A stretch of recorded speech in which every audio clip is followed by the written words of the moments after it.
தாமிரபரணி ஆற்றில் கழிவுநீர் கலப்பதாக தொடரப்பட்ட வழக்கில் அரசு அதிகாரிகள் நேரில் ஆஜராகி விளக்கமளிக்க தென்மண்டல தேசிய பசுமை தீர்ப்பாயம் உத்தரவிட்டுள்ளது. அதுகுறித்து வழக்கு தொடர்ந்த சுற்றுச்சூழல் ஆர்வலர் முத்துராமோடு செய்தியாளர் நாகராஜன் மேற்கொண்ட நேர்காணலை தற்போது பார்க்கலாம்.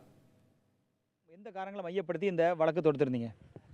அது section 24 of the water prevention and control of pollution act. இந்த ஆக்ட் என்ன சொல்லுதுன்னா, நதியை கழிவுநீர் செல்லும் கால்வாயாக ஓடையாக பயன்படுத்தக்கூடாது. அப்படி பயன்படுத்தினால் அது தண்டிக்கத்தக்க குற்றம்னு சொல்லுது. இப்போ இந்த பாருங்கள், தாமிரபரணி ஆறு இங்கே நேரடியாக திருநெல்வேலி மாநகராட்சி நிர்வாகம் சாக்கடையை சாக்கடை செல்லும் வழியாக இந்த நதியை பயன்படுத்தி கொண்டிருக்கிறார்கள்.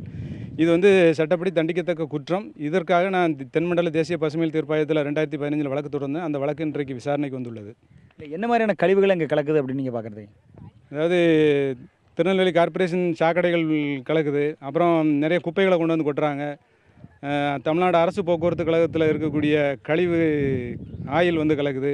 அதுபோல் நிறைய தொழிற்சாலைகள் கழிவுகள், ஆஸ்பத்திரி கழிவுகள் இதெல்லாமே கலந்துகிட்டு இருக்குது. இதனால் தண்ணீர் மாசுபடுது. இதனால் இதை தடுக்க கோரி நான் வழக்கு தொடர்ந்துருக்கிறேன். அதிகாரிகள் நேரில் ஆஜராக சொல்லியிருக்காங்க. இந்த நிலையில் வழக்கு அடுத்த கட்ட நகர்வு என்னவாக இருக்குன்னு நினைக்கிறீங்க? நீங்கள் என்ன அடுத்த கட்டம் என்ன நகர்வு இருக்குன்னு நினைக்கிறீங்க? அதாவது ஆற்றை கழிவுநீர் செல்லும் கால்வாயை பயன்படுத்துகிறது சட்டப்படி குற்றம், தண்டிக்கத்தக்க குற்றம் மட்டுமல்ல, ஓராண்டு 6 மாதம் சிறை தண்டனை வழங்கக்கூடிய அது குற்றம். இந்த குற்றத்தை இப்போ திருநெல்வேலி மாநகராட்சி ஆணையாளர் தான் பண்ணியிருக்காரு. அப்போ இதுக்கு தமிழ்நாடு மாசு கட்டுப்பாடு வாரியம் கண்டிப்பாக வழக்கு பதிவு செய்திருந்தால் இந்த குற்றம் நடைபெறாமல் தடுத்திருக்கலாம். ஆனால் தமிழ்நாடு மாசு கட்டுப்பாடு வாரியம் வழக்கு ஏன் பதிவு பண்ணலை?